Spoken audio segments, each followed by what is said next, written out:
Okay, let's go. Well, thank you so much for joining us today on our webinar, Why Words Matter, How to Speak to Brits about Climate Change and Sustainability in General.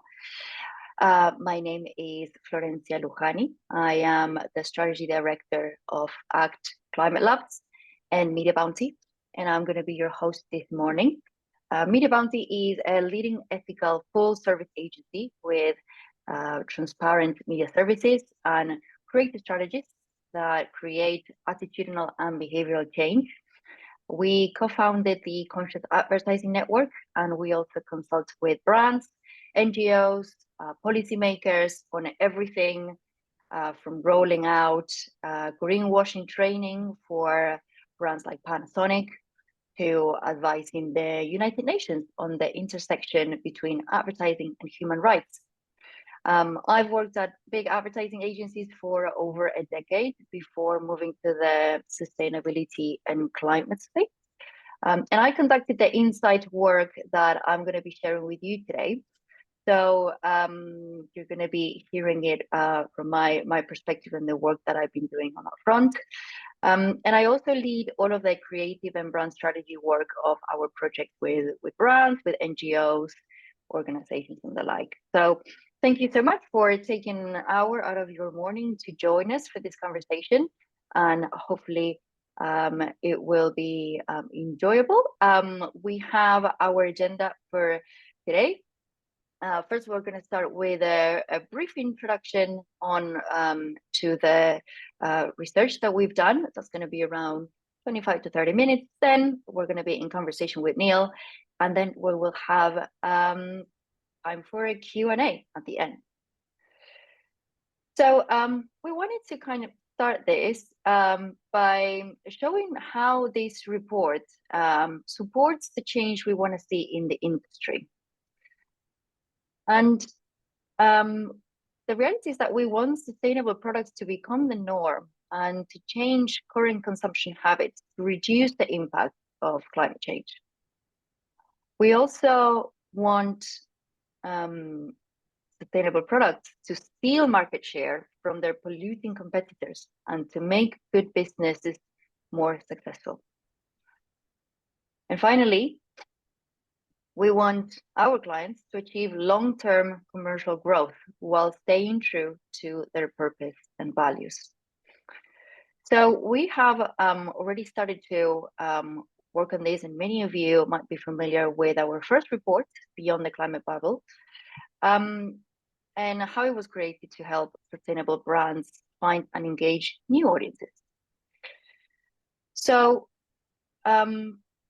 this is a bit of an introduction to our persuadable audiences. This is based on a groundbreaking research by a climate organization called Climate Outreach from the UK, who did a really interesting piece of work called Brits Talks Climate. And they identified that around 14% of people in the UK are already very engaged in climate issues, and that around 17% are not and will not be convinced to. And in the middle, those five segments will represent 69% of the population, roughly. We call them persuadables, and we believe, they believe that climate change is happening. But they are not too engaged in the topic, and they are really, tend to agree that taking action for the environment is going to benefit them, but at the same time, it's just not a thing that they discuss, and they don't think of it as a priority. And so sustainability comms are, they have a different way of looking at them. And first, we wanted to start with the problem that we identified. So sustainability comms often look and sound a certain way. A lot of them are targeting millennials or Gen Z. There's a lot of use of jargon in sustainability comms. There's often, mentions of tons of carbon saved, or reduction in emissions, or talking about net zero. That can be a little bit confusing for consumers. Then there's also a lot of quantitative messages, lots of data, lots of important numbers, but that can be a little bit difficult to decipher. Then a lot of the communications around sustainability are usually taking place in cities where there is a lot more offer and a lot more options in supermarkets. Then sometimes in the ads, we see consumers portrayed as activists when a lot of people today find it really hard to self-identify as activists. Then there's the element of sustainability usually carrying a bit of a higher price tag. And so a lot of the times we are reaching or portraying affluent consumers. Finally, we have some claims which are important in our industry, claims of plastic or carbon reductions, but also claims that need to be substantiated and need to be verified so that they fit with the regulations. And finally, we have a lot of like nature symbolism, a lot of green, a lot of kind of like plants and seeds, and a lot of semiotics around nature and environment. So this kind of approach for sustainability comms has been very successful for businesses, but we also think that it can target a very specific type of consumer. And we know that commercial growth lies in selling to everyone else too. And the Persuadables represent a pretty big part of the UK market. So that's why we think that they represent a big opportunity. But Persuadables have told us that they think that sustainable products are just for others and not for people like me. And there are basically a lot of reasons for that. But a lot has come from all of those elements of just portraying specific types of consumers or using specific type of language. And so to make our advertising more effective, Persuadables, and grow our brand, we need to broaden the way we think about sustainability and frame it on their own terms. And because of all of these tensions that we found around language and this idea of Persuadables of thinking that sustainability products are not for people like them, we decided to make language and cultural context the focus of our research. And so we teamed up with the cultural insights agency Bricolage to run a 3-month qualitative research project because we wanted to know Persuadables' thoughts about sustainability, but we wanted to get a bit of a wider perspective on them to understand how we could talk about sustainable products and services in a way that would resonate with their lives and culture. And so we focused on 3 audiences. We have our urban somewheres who are more likely to self-identify as working class. We have our British Black and Asian communities, and for this particular research, we focused on the British Asian. We also have people living in rural and semi-rural settings. And kind of like adding on top of the research that we did last year and expanding on it, we now have a pretty good coverage across Scotland, England, and Wales. And I'm hoping I get to go to Northern Ireland next year as well. So just wanted to talk briefly about the methodology, because I know there will be some people that appreciate a good qualitative methodology slide. So the research was designed, as I said, in collaboration with our cultural insights agency, Bricolage. They were fantastic partners, and they helped us organize the fieldwork across 3 locations. We interviewed Persuadables in their own homes, which already is a massive kind of like point of difference. And we also interviewed experts, including filmmakers, community leaders, academics, journalists, and more. And they provided really great perspectives. And we combined all of this with semiotics, ethnography, and narrative analysis, and a lot more. So let's dive deep into each of the audiences, and we'll kick off with the multi-ethnic audience. So first, I wanted to kind of start with some key elements of their cultural identity that impacts the way that they think about sustainability. So the first one is that there is still a bit of a sense of us versus them, and just skepticism towards white people and their causes.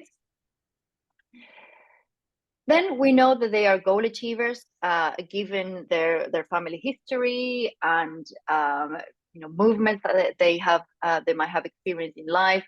There is a lot of pressure towards achieving goals and doing well in life. Then there is that expansive visibility that this audience has, the way that they use bold colors and expressive patterns, and in a way they do that to counter maybe how these communities might feel underrepresented or invisible in some other aspect of society. There's also a context of navigating multiple influences, because a lot of people from South Asian background are living through traditional worlds and progressive worlds at the same time, through the different social contexts that they navigate through, and so they have all of these different worlds influencing their livelihoods. Then also they have a big focus on their immediate surroundings, and they prioritize the strengthening of local social ties and sense of community. And related to that, they also really value small-scale community-led projects. So I wanted to talk about this last point a little bit more on detail, so that we can understand how that might impact our brand communication. So in terms of what we mean when we say pockets of hope, we think that there is that small-scale community-led projects have a particular importance among multi-ethnic communities, because they serve several purposes. They facilitate a sense of control in and around the local area. They might also provide an expression of faith, and the strengthening of local social ties and sense of community. And through this project, individual stories connect to the collective, and the collective connects through the individual. So there is an empathetic loop that helps small voices have broader impact. And so to support this, I wanted to bring two expert views from the interviews that I conducted in Nottingham, where we went to talk to people about this audience. And one of our experts said, everyday ordinary people who are battling despite situations are my inspiration. It takes guts, it takes strength, it takes resilience to succeed when you are from these communities. And they keep on pushing. And the second expert view is related to people wanting to put their best foot forward, so that it gives a positive impression on their community. Sports is super important and interesting for the younger male generation, because it's an area where we shine, and people enjoy being recognized amidst the invisibility they might experience in other contexts. So two important perspectives that bring to life how this audience is thinking about these pockets of hope. So from my research, we brought some persuadable perspectives. As we just mentioned, sports is a very important way to connect with people. I attended an introduction to cricket class, where I learned how to play cricket with a group of Muslim women in Nottingham. And we didn't only talk about cricket. We talked about a lot of other things. But when you are engaging on a activity that really brings people together, lots of magical things can happen. And so promoting activities and social events is just an excuse to bring people together and be able to have a conversation.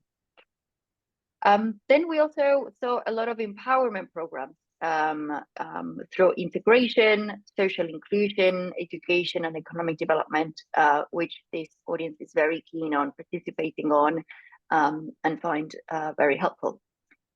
And finally, we also have the importance of products. We have there are key messages that center around community, kindness, care, support, and a wider community interest will resonate very well with this audience. So finally, I wanted to give you some recommendations on how to reach multi-ethnic audiences, and in particular, the British Asian.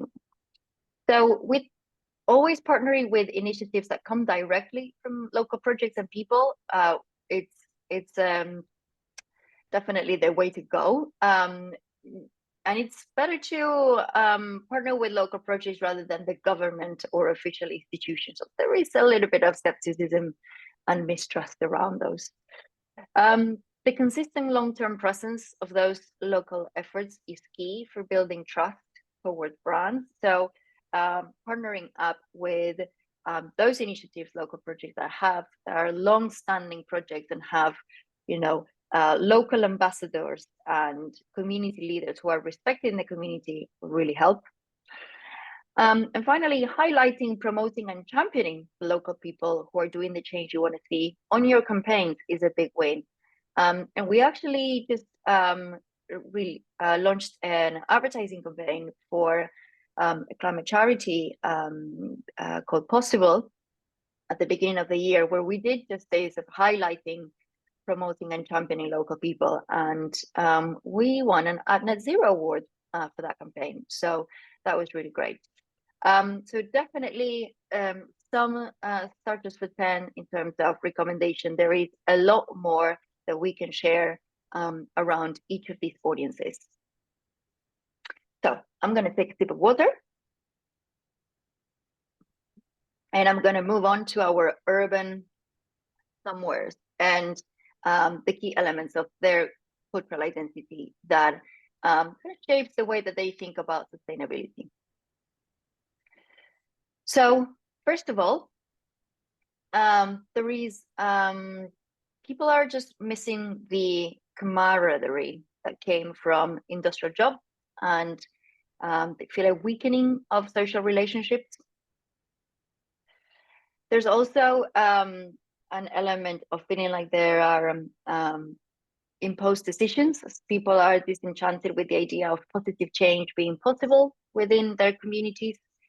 And also sometimes thinking of governments or corporations as uncaring and kind of like out for themselves. So that's an important thing to mention. Then there is the focus on immediate priorities. When we did the research last year, the cost of living crisis was very prominent, and it continues to be salient this year as well. There's also something that we call siege mentality. There's a prevalent kind of like, if we don't do it ourselves, who will? That comes from a feeling of abandonment by wider society. And kind of like being left behind and not being treated as a priority. There's also this thing of not standing out and not needing to get above your station and staying loyal to your cohort, which is something that we're gonna look into detail on the next slide.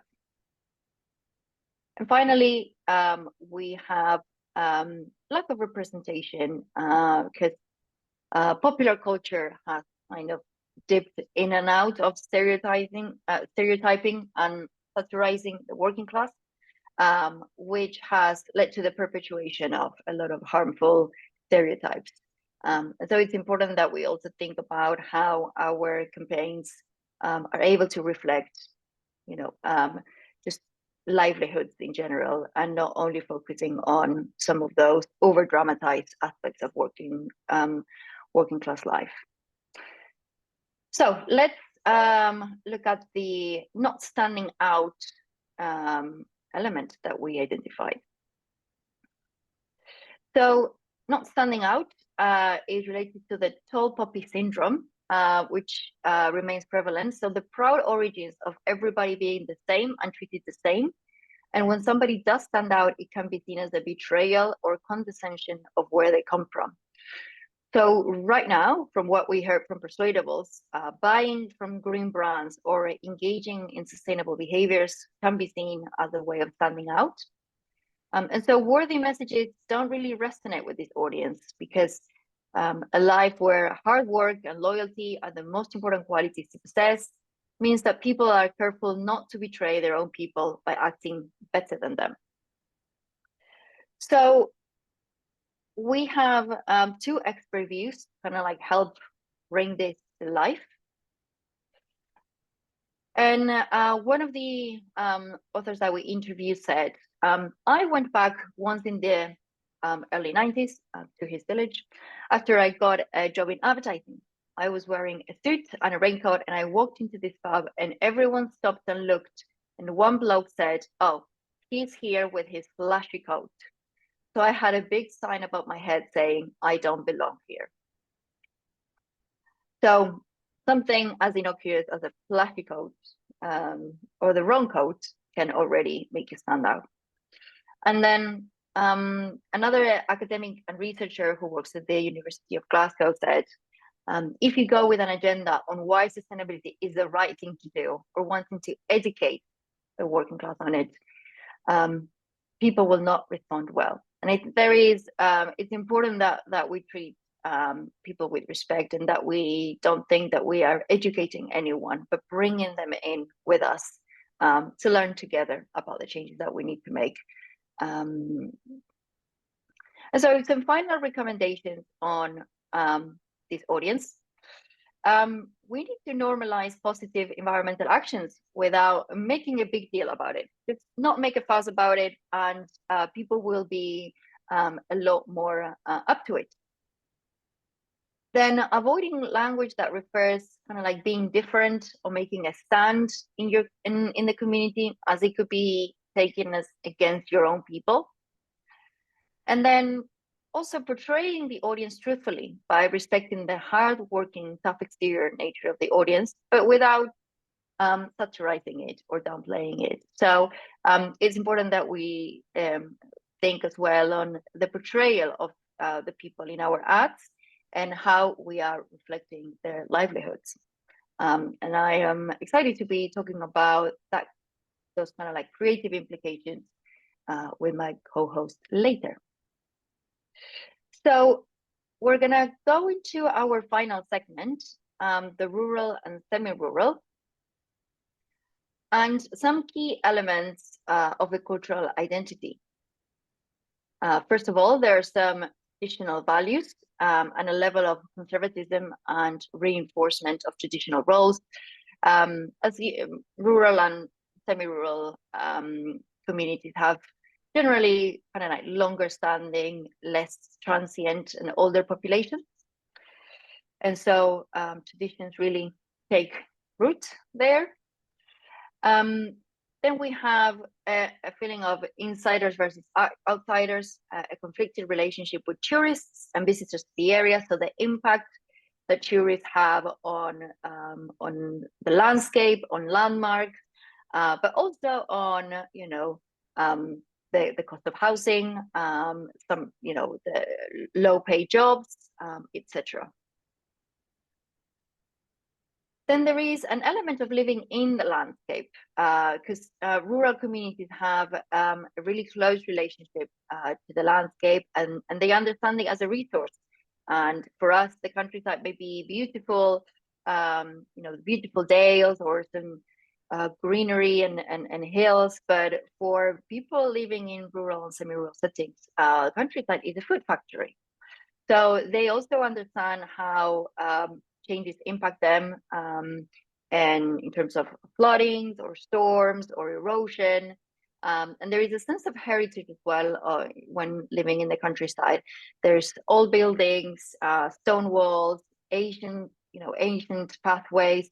There is a lot that makes of a different life when you live in the landscape. Then obviously this is all removed from urban centers, but there is a mistrust and some disconnect from what comes from the urban centers, because there is a sense that people are a little bit far removed from where decisions are made. Then there is eclectic communities. There is more diversity and difference that is often imagined in when living in rural settings. A lot of times, key organizations like and groups like church or the rugby club can bring all sorts of people together, and it is important to also reflect that. And finally, for those of you working in food and drink, this might be very relevant, because we interviewed a few farmers, and there is that sense of farmers feeling attacked on all sides, kind of like pressured on reducing prices, with supermarkets and consumers being misunderstood by the government, being vilified, and sometimes even at odds with environmentalists. So let's go a little bit deeper on the traditional values. So there are several reasons why rural areas tend to be repositories of traditions and what might be perceived as older forms of culture. As I mentioned, they have older populations that move a lot less. And in farming specifically, farmers often retain control and have a hand in running the farm past the age of usual retirement. So there's a lot of old people who are still pretty active and living very active lives and enjoying it. There's also more traditional gender roles emphasized by the prominence of agriculture and other types of physical work. And there's less exposure and maybe references to fast and emerging culture that is more prevalent in urban areas. So let's see what the experts have to say about this element of traditional values. The first expert view was that one thing about the community is that they are friendly, but not everyone gets on. I'm sure this is the same in other rural communities, but as people have lived here a long time, there can be grudges that go back generations.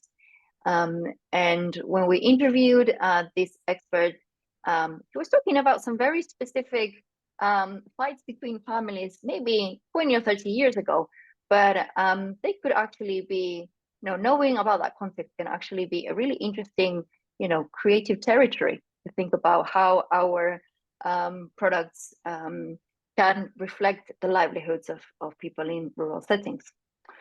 And then a second expert said, I see buildings like rural churches as repository for communities, memory and identity. We've got a lot of things inside those churches: stained glass windows, removable objects, items donated over the years in memory of family members. So again, there is that very strong sense of tradition and heritage everywhere you go. So I wanted to share some few snapshots of my time researching. This was in Pembrokeshire, in Wales, a beautiful part of the country. There's a lot of non-PC humor covering topics including gender roles and identity. If anyone is familiar with the brand of country cards, you will see that some of them are hilarious, but you might not find them in Shoreditch. So that's an important aspect to consider. Then there is an intergenerational social scene of people socializing at St David's Rugby Club, people of all ages and all engaging in different social activities. There's also community gatherings with traditional elements, including fancy dress, candy floss, carousels, all everyone is a fan of a bunting challenge. And so there are some of those activities that are excellent cultural moments to kind of capitalize from a creative perspective. So finally, we are getting towards the end of our presentation. Some recommendations on how to engage people living in rural or semi-rural settings. Take care to not judge or frame traditional views as backwards. Factor in that all the generations have particular influence within the segment, and how can they be engaged with sustainability? Is it through parish councils? Is it through committees, farming practices, or others? And also think about your media planning and use more traditional forms of media and communications. Because, for example, a strategy that would only utilize digital advertising might be a little bit more difficult because internet coverage is, not as widely used in the countryside as it is in the city. And so it's important to understand what other media is read and relevant in the audiences that we're trying to reach, such as local newspapers, parish newsletters, local organizations, etc. So I just wanted to finish up with some language that resonates, some just guidance, down-to-earth language, using functional language and relatable expressions, employing local dialect and inclusive language that respects cultural diversity. Portraying green products as common sense will get you a long way. We also need to be realistic. We need to match hope with a concrete plan. We need to be pragmatic and realistic with challenges that people might face. And we need to double check our claims to make sure that they are compliant. And finally, think about the personal benefit. Don't be too worthy. People are interested in the benefits of the products. Connect with the local realities and show respect for cultural traditions while also advocating for change. So with this, we are finishing the presentation. And now I'm going to be joined by our wonderful speaker, Neill Furmston. Neill, thank you for joining us. Neill is a seasoned creative director and accomplished brand strategist, boasting a wealth of experience on both agency and client side. He's an agency founder, more recently the in-house global creative director at Vodafone and The Body Shop. So thank you so much, Neill, for joining us this morning. Thank you. It's an absolute pleasure. And thank you for that great report. I think it's good to understand that sometimes we have to step outside of the comfort of the London bubble that often most of us operate in. So it's great to see some insights from across the country. Definitely, thank you. So let's kick off with some conversation on the creative side, because I'm obviously coming to this from a strategy and insight perspective. You have worked in strategy as well, but your work as a global creative director is super interesting to start to think about how to translate all of this into creative campaigns that really resonate. So the first thing that maybe we can chat about is, we know that people are keen to buy more sustainably, but jargon is turning them away. So how can we make sustainability more accessible? Well, I think first and foremost, you've got to keep it simple. So don't treat it any differently than you would from any other creative brief. I think sometimes there are so many facts that need to be landed. And sometimes we step into that territory of being a little too academic or highbrow in terms of presenting those facts. So it's so important to try and humanize the data as much as possible, and in addition to simplifying it. So yes. a good example is the first example there of Apple and Mother Nature. Yes, I don't know if people are familiar with the ad, but it's an ad that Apple launched on their latest keynote to showcase their progress on many different aspects of their business, reducing their carbon emissions. and they had fantastic actress representing Mother Nature, and so it was a very it was an interesting approach to kind of like give a body and a face and a personality to Mother Nature from a creature perspective. Yeah, yeah, absolutely. And just as a note, I don't know, I'm sure we haven't got enough time to play all of the films that we're quoting today, but I believe the links will be shared afterwards for if you haven't seen any of them. And another thing to note on the Apple Mother Nature Needs a Status Report film is that it wasn't a standalone film. It was part of a larger content strategy as well. And it, it had to land a lot of facts within that film, but it's wrapped up in a very, very humorous way. So it's, it's great to be able to kind of simplify it, but do it in a humorous way. So it's you remember some of those key messages as well from that film. Definitely. Yeah, it's a really good watch. So yeah, we will be circulating this with all the links. And the other ad that we have there as a reference is the one by the Woodwood company, which basically they showcase a person swimming in a pool of oil to show that a lot of our garments are made out of fossil fuels, and is a really visually striking ad that again gives a body and puts it gives a very kind of like human experience to understanding what does it actually mean to wear fossil fuels on us every single day. Yeah. So yeah, absolutely. It's almost the antithesis of the Apple ad in a way. Yeah, of course, yes, you can wrap it up in a humorous tone, but sometimes you need to land that message and be a little bit more hard-hitting. So use of provocation there is a great way to kind of to do that and really kind of do it in a powerful and visually arresting way by showing people swimming in oil. I don't think there's anything more powerful than that because it's it definitely hits you hard. Yeah, and it doesn't need any stats or figures. No.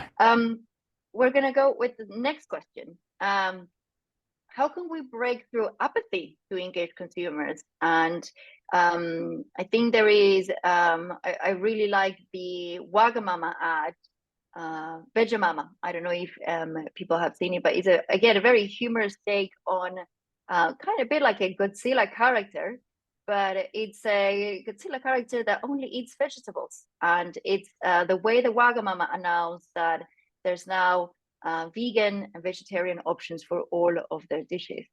So what did you think of this one? Well, I thought it was again definitely kind of presenting simple facts in an entertaining way. It's almost the character itself is obviously a little bit like Godzilla, but presented in quite a gormless way. And it's a nice way of getting around the fact that yes, of course, that message is directed towards us, but often when you direct it directly towards the consumer, you could be offended by that. And the advice itself is addressed towards the character. So it's a nice way of getting around that. And it's a great way of kind of normalizing behavior as well. It becomes a bit of a no-brainer. You're kind of left thinking, well, actually, why wouldn't I do that? They've made it easy for me. And it's very important that we kind of normalize that behavior in terms of, think about all the kind of campaigns that are done around kind of not eating meat. We've got to the point now, I think, because it's been around for a good kind of 10 years, I think, beyond obviously corn's been around for a lot longer. But if you think about the alternatives to that, they really are mainstream. They're available in lots of supermarkets, etc. The prices are starting to get a bit more reasonable because obviously meat prices are going so high up. So it's a great way of understanding, well, actually, it's, they've made it easy for me. I've got all these options now and great. Why wouldn't I do that? Yeah, definitely. And I think also the campaign that we did for Possible, the climate charity, wanted to do that, normalizing it and also showing that you can kind of like engage in more sustainable behaviors without actually thinking that much, or without making a big thing out of that. So that was our Bump into Brown campaign, the one that I mentioned that won the Net Zero award in the transport category. And we have a lovely case study on the website if anyone is interested to kind of like have a read about that one. Then how can we make complex concepts simple and engaging while maintaining the factual integrity and compliance?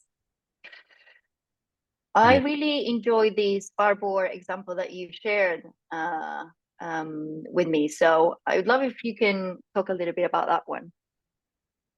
Yeah, I suppose as a general rule, I always think, well, don't ask too much of your audience. Don't ask them to do too much or anything to a certain extent. They're already busy in their lives. They've already got a lot of things going on. You don't want to complicate that. And I think the nice thing about Barbour is they do this year on year. So every Christmas they, rather than promote new clothes, they promote a service that they've got called re-wax and repair. And of course, there's no doubt that they will sell new clothes off the back end of that. But it's a lovely way of understanding, well, if I do invest in this brand, there's a longevity in the product. There's a longevity even beyond me potentially damaging or wearing out the clothes in certain ways. And again, it's almost like this behavior is starting to be normalized a lot more. If you look at Levi's have got a Made to Last campaign. There was a recent ad doing the rounds from Carhartt on a lovely little clothing label, which says owner 1, owner 2, owner 3 on it. Again, just kind of normalizing that behavior and making people realize, okay, well, there's a great way to shop sustainably when it comes to clothing and looking after things, and almost that, the antithesis again of fast fashion, and really being a lot more considerate over what we're buying into. Yes, absolutely.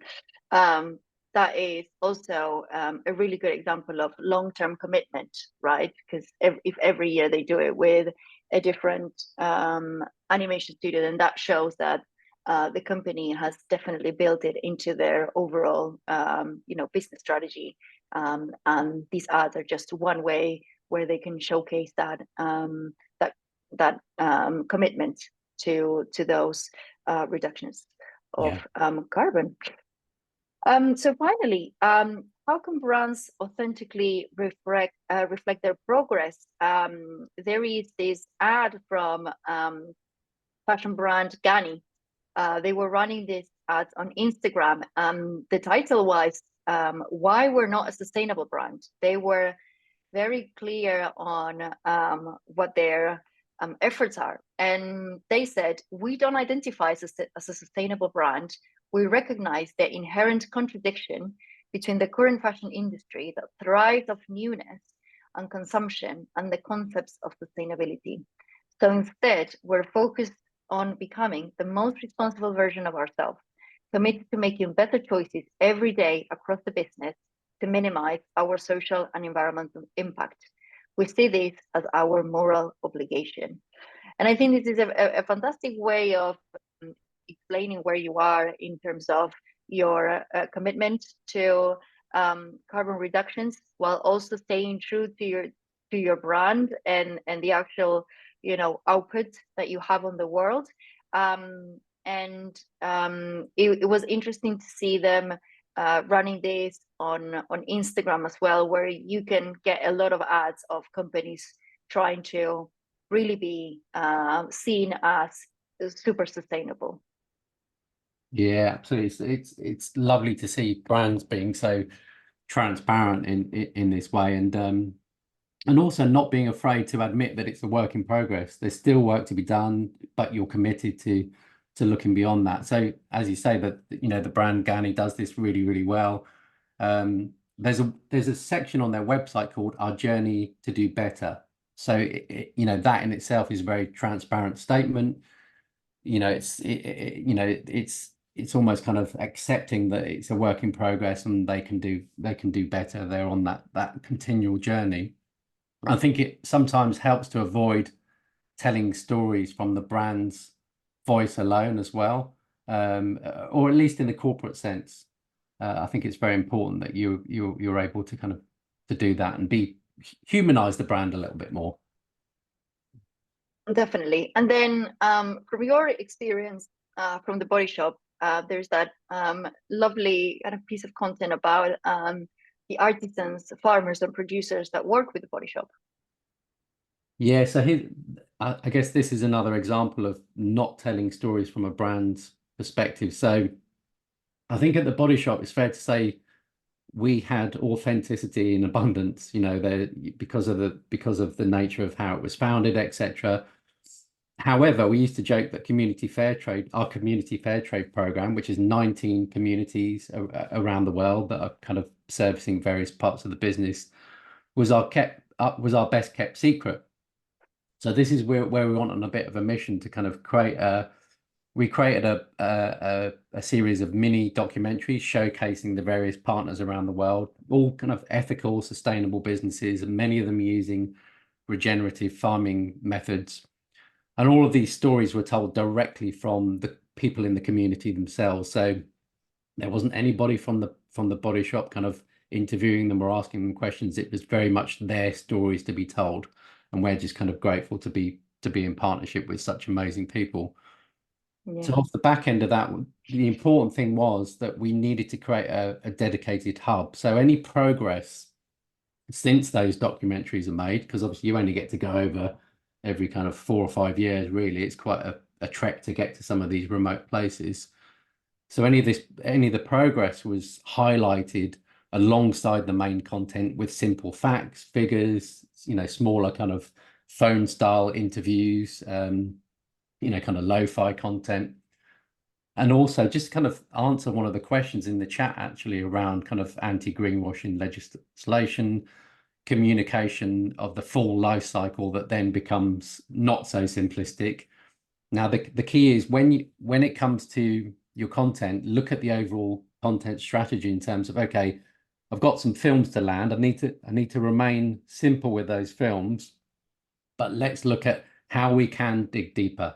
So look at the funnel in terms of inviting people in with that upper funnel content, and where you've got the dwell time, where you can go into a little bit more the facts and the figures and the information once people are interested there.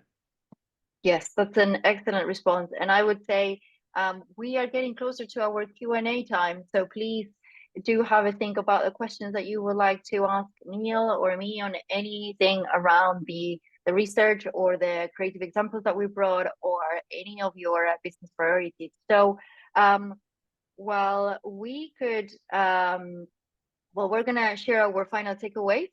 Do drop your questions on the Q&A box. So Neill, is there anything else that you would like the audience to take around this topic? What are your final kind of like do's and don'ts or general recommendations for brands? So we've already touched upon the main do's, I guess, of authenticity, simplicity, transparency. But I think when we do this kind of work, always think of our audience as our worst critic. You know, road test it with real people. So think about the demographics of that are featured in your report. If possible, think about those people and how they're going to respond to it. You know, it's not just about people in, you know, in brands or agencies kind of considering that. So also consider the correct touch points to deploy your messaging. How does it fit within the wider campaign or content strategy? How does it, you know, how does it look and feel across things like CRM, etc. And I suppose lastly, that, you know, whatever you're doing, stick with it. I think too many brands fail by expecting short-term results. Need to play the long game with this type of messaging for sure. And you don't build that trust without being authentic and having that story. So it's not, you know, it's not a short-term win, a short-term fix. You've got to be committed to having that dedicated hub within your communications for sure. Definitely.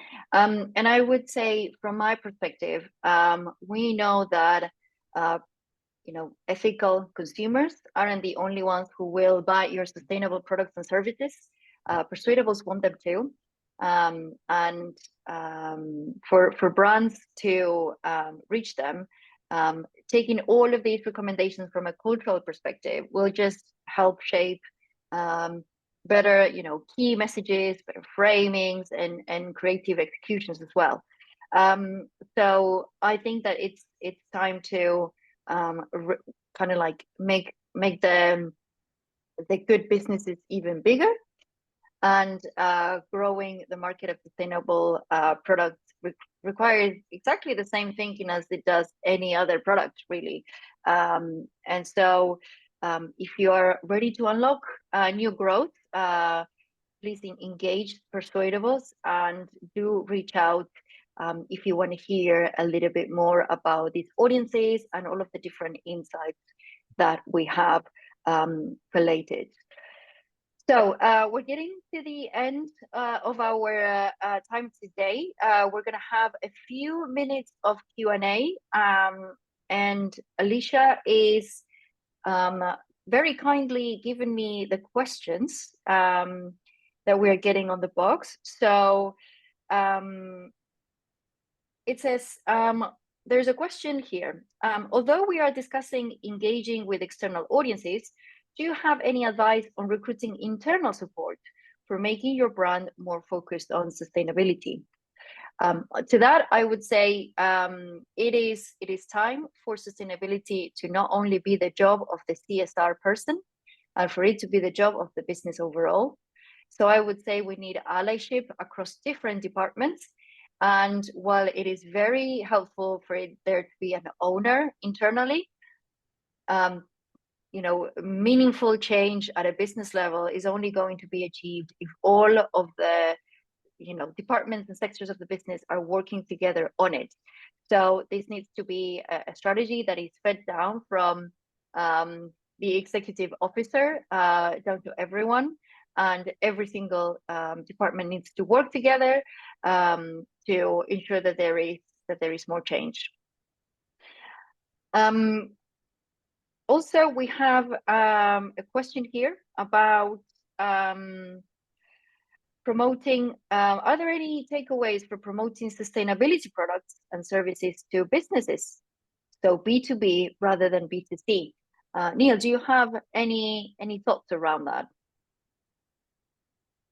Yeah, I don't think there are any kind of hard and fast rules around that, to be honest with you. I think you can still apply many of the principles that we've spoken about today. At the end of the day, we're still talking to other human beings. It's just understanding the nuances of B2B versus B2C across the rest of your communications anyway. Yes, and we have recently done a greenwashing training for Panasonic and how to engage the B2B audience. So there's also a lot of expertise in the team around communicating B2B audiences on that front. We have another question around should and can we combine sustainable messaging with other comms campaigns? Well, it depends, I would say. It depends on how there are some brands that communicate in some way their sustainable credentials every time that they do advertising, just because their environmental focus goes through the whole business. And so it's very easy to talk about the brand and talk about the environmental aspect while also talking about a new product. But if you are not one of those businesses that has sustainability embedded throughout, I would say that the strategist in me would say that maybe sticking to one message is the best that you can do, because the more messages you add on one campaign, the less people are going to remember anything. So I think the path forward would be to understand what changes need to happen so that sustainability is always there in your overall strategy and marketing strategy. Neill, anything to add on that? Or we can move on to the next question. I suppose first and foremost, ideally it should start with your product. It should be that at the heart of your product. If it's not, then you need to kind of rethink that to a certain extent. But going back to what I was saying earlier, think about your overall content strategy or your overall campaign strategy and where are the ideal touch points to tell that story? Where is it going to feel like it's not interrupting the journey too much? You know, CRM is a big part where it feels like a natural way to tell those stories because people naturally kind of scroll through and they, you know, they'll, you know, if they're interested beyond a kind of top level kind of communication, it's the kind of information that they will seek and want more information around. Yeah. There is another question about that says, what would be your advice to brands that want to make bold sustainability claims and commitments to stay on par with competitors, while also avoiding greenwashing under the guise of marketing? Well, it's only greenwashing if the efforts aren't true. So as long as your efforts have been, checked and are compliant with what your legal team is saying, what your operations reflect, you shouldn't have an issue of greenwashing. The question is more about the advice of wanting to make bold sustainability claims. For some persuadables, bold sustainability claims are not going to be the key driver of when it comes to buying. When people are browsing in the supermarket or online, there are other factors like familiarity, even taste, and convenience that go before and are more prioritized rather than bold sustainability claims. So I would say that there are certain moments and certain channels in which sustainability claims can really be super impactful. But you gotta understand your audience and understand the reason why people buy your product to make that assessment. For example, we did a project with Cracked, which is a vegan no egg, so a very a replacement to eggs. And the most success that we had on several campaigns that we did with them was when we launched the campaign that didn't mention the word vegan anywhere, but we just focused on the taste and the usage of the product because it's a very easy replacement, for example, for recipes. And that worked very, very well, delivering really great results from a commercial and marketing perspective.